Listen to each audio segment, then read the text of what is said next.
My name is Olivia Smith. I'm 25, and I've learned that in my family, fairness is optional. All I ever wanted in life was simple: a job that doesn't make me dread waking up, a roof that doesn't leak, and food in the fridge that stays mine. But apparently, in the Smith household, that last one is asking for a miracle. Because I have a younger brother, Ethan, 23, spoiled, golden boy Ethan, who treats our home like his personal buffet. It started small. A few bites of my fries, a sip of my soda, a spoonful of the dessert I was saving. Annoying, yes, but I told myself it wasn't worth a fight. He was my little brother. Maybe he'd grow out of it. He didn't. Now, if I bring home leftovers from work, they vanish by morning.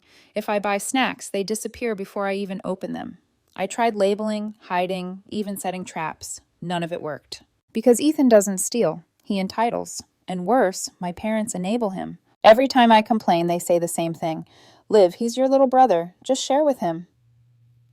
You're older, more mature. You can always buy more. He didn't mean it, sweetheart. He just thought it was for everyone. Everyone but me. I work 10-hour days as a graphic designer in the city, come home exhausted, and find my dinner gone and my brother smiling. I've lost count of how many times I've stood in front of an empty fridge, wondering how something so small could make me feel so invisible. It was Liam, my boyfriend, who made me realize I wasn't crazy. Liam is 24, a culinary student with messy hair and the kind of warmth that makes people open up without meaning to. He's patient, steady, the calm that balances my storm. A few weeks ago, after hearing me rant about Ethan for the 100th time, he smiled and said, "Let me make you something special, just for you. Comfort food, Smith style." He spent the whole afternoon at my apartment, chopping, layering, tasting, crafting this homemade lasagna that smelled like heaven and looked like love. He said, "Promise me you'll save it for when you really need it." That night, I worked late. I came home past 10, tired but happy, dreaming of that lasagna. I could almost taste the cheese, the slow-cooked sauce, the warmth of it waiting for me. Except, when I opened the fridge, it wasn't there. Just an empty glass dish sitting in the sink. At first, I thought maybe my mom had moved it, or maybe Liam had stopped by. But then Ethan walked in, phone in hand, licking sauce off his fingers like he'd just won the lottery. "Oh, that was yours?" he said, feigning surprise. "My bad. It was so good, though. You should tell Liam to make another one." I stared at him. "You ate my lasagna?" He shrugged. "You left it in the fridge. I thought it was for everyone." "You thought—" I could barely get the words out. "You watched him cook it for me." "Geez, relax," he said, rolling his eyes. "You always make such a big deal about food." And right on cue, my parents chimed in from the living room. "Olivia, don't yell at your brother. It's just dinner." Maybe Liam can make more next time. That did it. The anger I'd swallowed for years finally surfaced. A quiet, heavy kind of fury that doesn't shout. It sinks. Ethan grinned, thinking he'd won again, and walked off humming. I just stood there, staring at the empty dish, hearing my parents' words echo in my head. It's just food. But it wasn't just food. It was mine. My one small comfort, stolen again, laughed off again. That night, I couldn't sleep. I lay awake staring at the ceiling, my heart pounding in quiet rage. I thought about all the times Ethan got away with things, lying, mooching, manipulating, and how every time Mom called him just a kid. He was 23, a kid who'd never faced consequences. Somewhere between midnight and morning, an idea started forming. One part revenge, one part justice, one part peace offering to my sanity. I'd stop waiting for my parents to teach him respect. I'd teach him myself. By the time the sun rose, I had a plan. A few days later, Ethan came bounding into the kitchen wearing his best shirt, hair slicked back, that stupid grin on his face. "Big date tonight," he announced. "Chloe's coming over. I'm cooking." Mom clapped her hands, thrilled. "Oh, honey, that's wonderful. We'll get out of your way so you can have the house to yourself." Of course. For Ethan, they'd clear the whole house. For me, they'd never even notice. "Need help?" I asked sweetly. "Nah," he said, smirking. "I've got it covered. Gonna show her I'm not just a pretty face."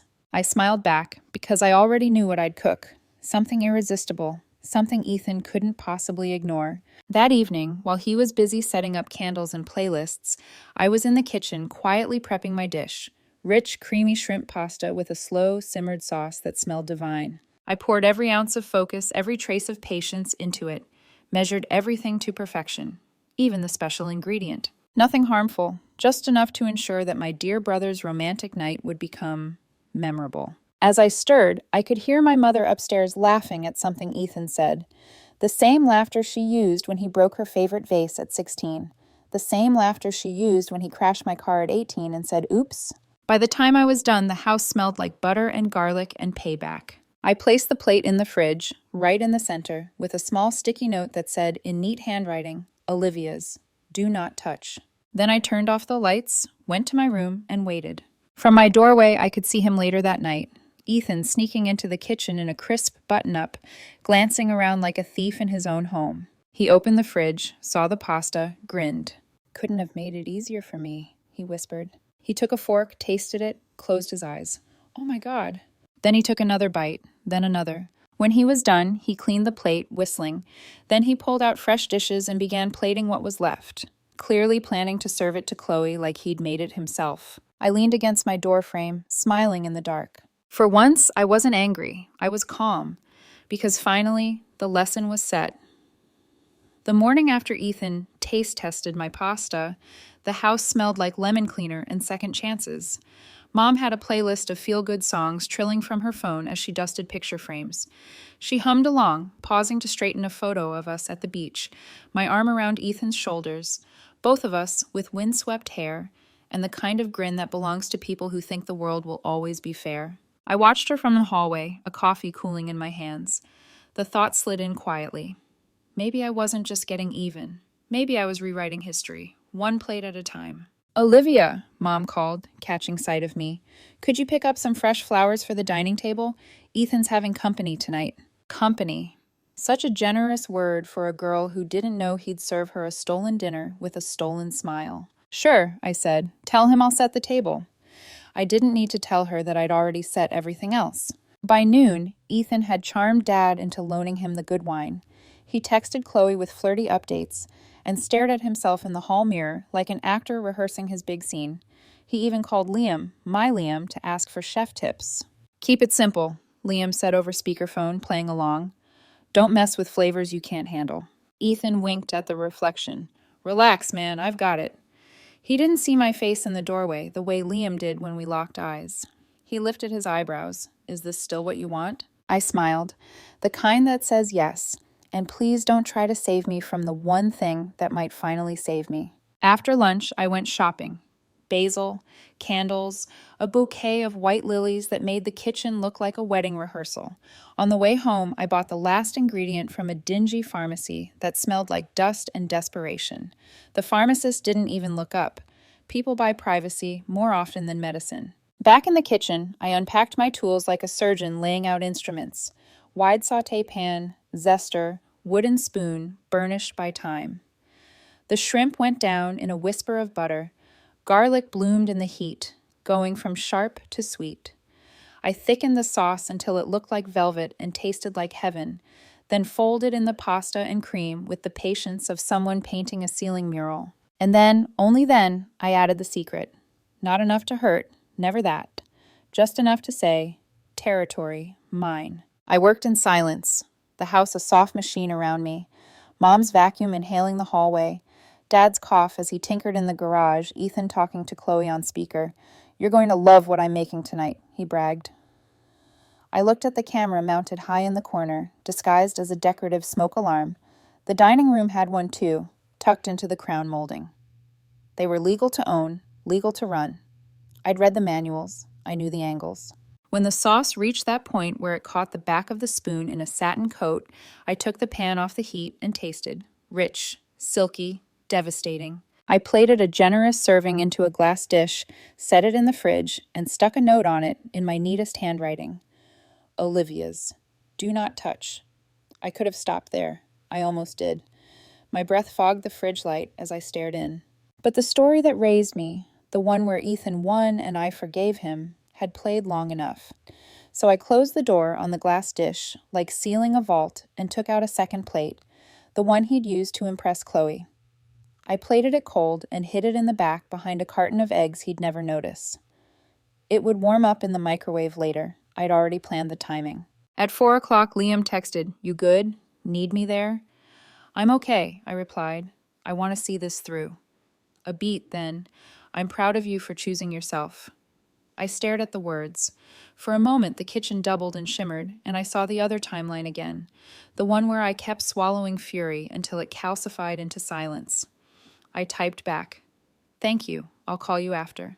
I set the table at 5. White plates, linen napkins, the good silverware Mom never let me touch in high school. Terrified I'd scratch it. I folded the napkins into neat little boats and placed the lilies in a vase so tall you had to look around them to see the person across from you. Make the obstacle pretty enough, and people forgive it. I learned that from my mother. When the sun went down, the house changed temperature. Candles turned shadows into art. Ethan came down in a crisp shirt and cologne that smelled expensive. Dad slipped him the bottle of wine, while Mom clucked over a stain on his cuff with a damp cloth. "You're going to be wonderful," Mom murmured, smoothing his sleeve. He beamed. I watched. It was like seeing an old prayer answered. At 7:45, the doorbell rang. Chloe stood there in a slate blue dress, her hair loose and glossy, perfume tracing the air behind her. She was pretty in that practiced way, effort hidden under effortlessness. She hugged Mom, kissed the air near Dad's cheek, and turned to Ethan with an expectant smile. "Dinner first?" he offered. "I made something special." I retreated to the hallway like a stagehand while they settled at the table. The cameras blinked invisibly to life. Ethan poured the wine. Chloe made a joke about plant-based diets, and Ethan laughed too loudly. Like he wasn't sure what the right answer was, he glanced toward the kitchen. Here we are, I thought. Show time. He stood, checked his hair in the reflection of the microwave door, and opened the fridge with the flourish of a magician pulling a rabbit from a hat. The sticky note with my name stared back at him like an omen. He peeled it off with 2 fingers, crumpled it absent-mindedly, and popped the dish into the microwave. 90 seconds, he called. Just need to finish the sauce. In the dining room, Chloe smiled, tapping her nails on the tablecloth in an absent waltz. "I'm impressed," she said, loud enough to carry. "Most guys take me to a place where they know the bartender." Ethan laughed again, voice coming from the kitchen now. "I like to take care of people." The microwave beeped. A halo of steam rose when he lifted the lid. He took a fork, tasted a ribbon of pasta, and closed his eyes. "Perfect," he murmured. "I'm a genius." He wasn't, but I had to give him points for commitment. He plated, wiped the rim clean the way Liam showed him once, and carried the dish to the table with both hands. Careful, reverent. Chloe leaned in. The sauce gleamed like a promise. "Wow," she said. "You did this?" Ethan flashed the kind of grin that gets people into trouble. Every step. From the hallway, I watched them twirl pasta, wrap shrimp, toast with wine. One bite, then another, the way hunger makes people honest. The cameras hummed softly, and the sound of forks over porcelain felt like rain tapping on glass. For the first 10 minutes, nothing happened. Just giggles and the kind of conversation where 2 strangers try to look like they belong in each other's futures. I started to wonder if I'd imagined the timing, if I'd miscalculated the dose. Doubt wriggled in the back of my brain with a mean little laugh. "See, you can't even get revenge right." Then Chloe paused, just for a second, pressed 2 fingers to her sternum like she was soothing a hiccup. She recovered quickly, but my pulse spiked in sympathy. Ethan kept talking, oblivious, until his smile faltered mid-sentence. A sound like a distant drum echoed in the audio feed, a bass note that didn't belong to the playlist. He shifted in his chair, laughed it off, took another sip of wine. "I'm a little warm," Chloe said, fanning herself with the linen napkin. "Vent's weird in here," Ethan replied, tugging his collar. Another minute passed. They both tried to move forward, conversation as carpet over a trapdoor. Then the trapdoor gave. Chloe's face tightened at the edges. Ethan's eyes went glassy, calculations racing behind them. Bathroom distance, dignity budget, escape routes. He glanced down the hall in a motion so fast you'd miss it without a camera. "Will you excuse me?" she asked, chair legs skittering. "Yeah, sure, down the hall. First door on the right," Ethan said, already half standing. She left quickly, graceful for 3 steps, then less so. Ethan sat alone, motionless, cheeks puffed, like a statue trying not to breathe. I leaned my shoulder against the wall and let out the smallest breath. Guilt tugged at me, a shy animal. But behind it came something else. Relief. I had not lost my mind. I had lost boundaries, one forkful at a time. Tonight, they were coming back. From the camera in the hallway, I watched Chloe disappear into the bathroom and close the door with a small, decisive click. Silence. Then the kind of noise people pretend not to hear. Ethan flinched. He stood, sat, stood again. He took one step toward the kitchen sink, then changed his mind and headed for the bathroom. "Chloe?" he called softly, knocking at the door, trying to make his voice sound casual. It came out thin. "Everything okay?" A muffled, furious, "Please give me a minute," floated back. Ethan's stomach replied with an opinion of its own, louder this time, unmistakable. He clutched at the back of a chair, eyes scanning the hallway like a hunted thing. There was a second bathroom off the laundry room. It was usually locked. Mom kept cleaning supplies in there. Ethan jogged to it, pulled the handle, rattled. "No, no, no," he whispered. From the driveway camera, headlights sketched across the wall. Dad's car. Early. Of course. The universe loves good timing when it smells drama. Keys jingled. The front door opened. "We forgot the dessert forks," Mom announced, stepping inside with a paper bag. She stopped, smelled the air, blinked. "Did something burn?" Dad made a face. "Smells like the sewer backed up." In the dining room, the candles wobbled in a gust of chaotic movement as Ethan darted from hallway to kitchen and back again. I took a step forward, then another, ready to intercept, to play dumb, to play daughter. On the feed, Chloe's voice rose an octave, a panicked sound, echoing behind the bathroom door. Mom saw me first. "Olivia? What on earth?" Before I could answer, Ethan staggered into the doorway, pale, sweating, one hand extended in a plea that was also an apology. He didn't manage either. He just swallowed hard, glanced at me, and whispered, "Liv."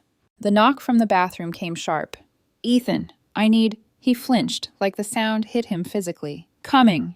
He shot me a look then, naked, cornered, years of safety stripped in a second.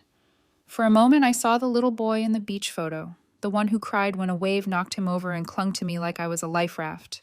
Emotion stabbed me between two ribs, precise and unkind. But I didn't move. Not toward him, not toward the past. I stood like the hinge the door of our family had always swung on and let it swing on its own. Dad sniffed the air again, gagged, and coughed. Good God! Mom pressed a hand to her chest, eyes darting between Ethan and the hallway. What is going on? I lifted my chin, calm as a stopped clock. "Dinner," I said. Ethan cooked. The playlist trilled a bright, oblivious chorus. The lilies dominated the room with their sweetness until the other smell lifted and swallowed them whole. From the hallway camera, Chloe's voice broke into a panicked, "Now, please." Ethan bolted, skidding. The house became a choreography of doors and apologies and sounds we all pretended not to hear. I turned to Mom and Dad, my voice even. Maybe next time label the forks, so no one forgets what belongs to whom. I didn't smile when I said it. I didn't have to. The lesson was already in motion, and for once, I wasn't the one cleaning it up. The living room smelled like garlic, perfume, and chaos. The kind of chaos that can't be unseen once you witness it. I stood just out of frame from the cameras, watching Ethan's so-called romantic evening unravel into something straight out of a dark comedy. It started subtle, a nervous laugh, a twitch, a bead of sweat. But within minutes, it turned cinematic. From my hidden iPad feed, the view was perfect. Camera 1 showed the dining table, candles half burned, wine glasses trembling. Camera 2 caught the hallway leading to the bathroom, and camera 3, hidden behind the potted plant near the kitchen, had a clear view of the battlefield. At first, I wasn't sure if I should feel proud or horrified, maybe both. Ethan was pacing like a trapped animal, hand pressed against his stomach, his jaw tightening every few seconds. Meanwhile, poor Chloe was locked inside the bathroom, her moans echoing through the hall like someone reliving bad life choices in surround sound. "Chloe, babe," Ethan called, knocking softly. "You okay in there?" A pause, then a choked response. "Ethan, please just go away." He looked pale. Sweat dripped down his temple. The realization hit him right then. He needed that bathroom more than she did. Panic, desperation, pure poetic justice. He darted down the hall toward the guest bathroom, yanking at the doorknob. Locked. My mother always kept it that way. "Oh, come on," he hissed, his voice cracking. His stomach growled so loud it came through the audio feed like distant thunder. He hunched forward, pressing both arms over his abdomen, face contorted in agony. Meanwhile, Chloe inside the bathroom was fighting her own battle, groaning, apologizing to no one in particular. It was chaos, beautiful karmic chaos. And then, right on cue, headlights swept across the window blinds. Mom and Dad were home early. I froze, gripping my iPad tighter. This was about to become a three-act masterpiece. The front door opened, and my mother's cheerful voice cut through the air. "Ethan, Chloe, we're home." The smell hit her before the sentence ended. She gagged audibly. What is that smell?" Dad stepped in behind her, sniffed once, and immediately coughed. Dear God, it's like something died in here. They followed the trail of disaster. Candles flickering, plates half-eaten, wine spilled on the floor. Then Mom spotted Ethan stumbling out of the kitchen like a man returning from war. He was drenched in sweat, shirt clinging to his back, his face ashen. "Ethan!" she gasped. "What on earth happened? Are you okay?" He tried to speak, but a rumble from his stomach interrupted him mid-word. He clutched the wall, eyes wild, and bolted again, straight toward the bathroom door. "Chloe," he shouted, "please let me in." From inside, "Don't you dare!" Mom turned to Dad, horrified. "What's going on?" Dad, ever the detective, sniffed again, pinched his nose, and said flatly, "Whatever it is, it's contagious." I covered my mouth, trying not to laugh. Through the iPad screen, I watched Ethan's last attempt at dignity vanish. He dashed down the hallway, found the back door, and fled toward the backyard. "Ethan!" Dad shouted after him. "Where are you?" Then he stopped, his expression twisted in confusion. "Why is there—" A distant, horrible noise came from outside. Let's just say, Ethan had made it to the garden, but not quite to safety. By then, I couldn't hold it anymore. My quiet giggles turned into full-blown laughter, muffled behind my sleeve. I had never felt such satisfaction and guilt so perfectly intertwined. This wasn't just funny, it was balance. For years, Ethan's messes were cleaned up by everyone else. This time, his mistake cleaned itself. It took 10 minutes for the house to quiet down. Mom tried to help Chloe, who refused to make eye contact with anyone. Dad stood in the doorway, muttering prayers under his breath. When Ethan finally returned, he looked like a ghost, pale, trembling, shirt half unbuttoned, hair plastered to his forehead. He avoided everyone's eyes. I think the food, something was wrong with it," Mom gasped. "The pasta?" He nodded weakly. "Yeah, I don't feel so good." And then his gaze found me. I was sitting at the counter, iPad face down, pretending to scroll through my phone. Our eyes locked for the briefest second. And I swear he knew. He knew. Dad stepped forward, nostrils flaring. "Who made this?" Ethan hesitated, jaw trembling. "I did," he whispered. "You did?" Dad said, crossing his arms. "Then you have no one to blame but yourself." The silence stretched. Chloe stood behind Mom, clutching her purse, her face pale and eyes glassy. I think I should go," she said softly. No one stopped her. She rushed out the front door, heels clacking against the tile. The slam echoed through the house like a gavel. Ethan just stood there shaking. I didn't. Mom rubbed his back, horrified. "Sweetheart, maybe it was the shrimp." Dad pinched the bridge of his nose. "Probably because you didn't refrigerate it right." I couldn't resist. "Or maybe," I said quietly, "because it wasn't yours to begin with." They all looked at me. Ethan's face drained of color completely. "What are you—" I shrugged, feigning innocence. "Just saying, food tastes better when it's made for you, not stolen." Mom's head snapped toward me. "Olivia." "Yes, Mom?" I said, all sugar. "What did you do?" I met her gaze and smiled softly. "Nothing. I cooked." The silence after that was deafening. Only the faint hum of the fridge and the distant sound of Ethan's shame lingered in the air. Later that night, when the chaos finally died down, I sat on my bed, replaying the footage. Every moment was there. The smirk, the forkful, the downfall. And yet, as I watched Ethan's face contort in panic, a strange guilt tugged at me. He looked small, like the kid who used to cry when his ice cream fell, and I'd give him mine just to make him stop. But then I remembered the years of dismissals, the laughter at my expense, the times he took what was mine and never said sorry. I closed the iPad. Maybe I didn't need an apology anymore. Maybe the silence that followed was the apology. The next morning, I found a note on the fridge. It wasn't from Mom. It wasn't from Dad. It was Ethan's handwriting, uneven and hurried. "Didn't touch anything, promise." I smiled. For the first time in years, I believed him. The house felt different after that night. Quieter, like the walls themselves were embarrassed. For years, Ethan's voice had filled every corner. His jokes, his excuses, his careless laughter that never had to face consequences. But now, silence, thick and uneasy. Mom avoided eye contact at breakfast. Dad sat behind his newspaper, turning pages he didn't read.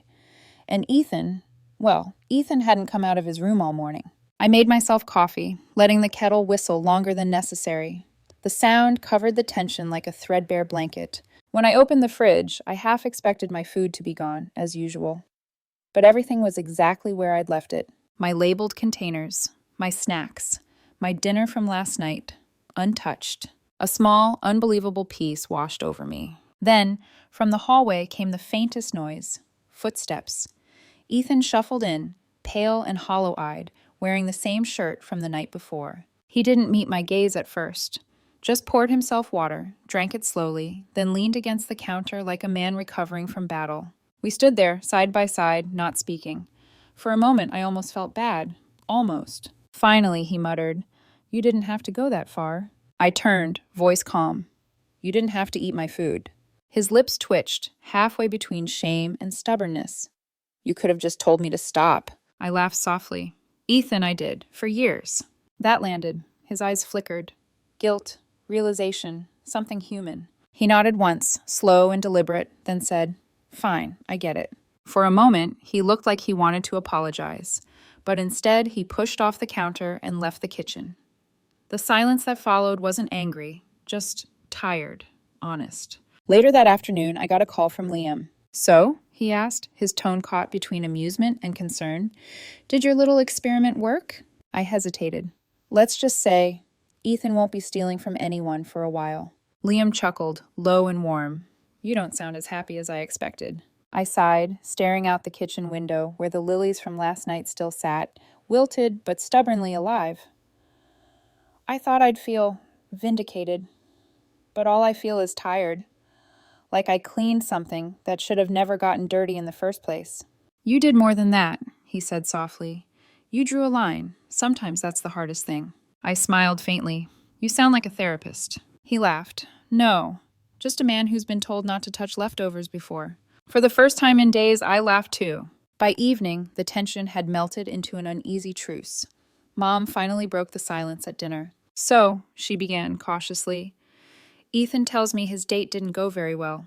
I raised an eyebrow. "You don't say." She frowned. "You could have been kinder." I put down my fork. "Mom, kindness is what got me here. It's what let him walk over me, year after year, because you kept telling me to share." Dad glanced between us, but said nothing. For once, he didn't defend either side. Mom's lips pressed together. "He's still your brother." "I know," I said quietly, "but he's also an adult, and I'm done being the lesson he refuses to learn." She didn't reply, just looked down at her plate, maybe realizing that for the first time, I wasn't backing down. That night, as I was washing dishes, I heard footsteps again. Ethan stood in the doorway, holding one of my meal containers. Empty. My instinct flared, sharp. "Really?" But then I noticed what he was doing. Rinsing it out, carefully, before placing it on the drying rack. He caught my look and shrugged. "Thought I'd help clean up." I blinked. "You? Cleaning?" "Don't make it weird," he muttered, grabbing a towel to dry his hands. He hesitated before leaving. Then, without looking at me, said, "Hey, Liv?" "Yeah?" He scratched his neck, awkward. "That lasagna was really good." I smiled despite myself. "Yeah, it was." He nodded once, shoved his hands into his pockets, and walked off. The tiniest step forward, but it was enough. Later that night, I sat on my bed scrolling through my messages. Liam had texted, "Proud of you. You didn't just get revenge, you got peace." I stared at those words for a long time. Then, quietly, I deleted the hidden camera footage from my iPad. Not because I regretted it, but because I didn't need proof anymore. Some lessons are meant to live in memory, not replay on screen. A week later, I came home from work and opened the fridge. Everything was still in its place, neatly arranged, untouched, labeled. For once, nothing was missing. And somehow that felt like more than victory. It felt like healing.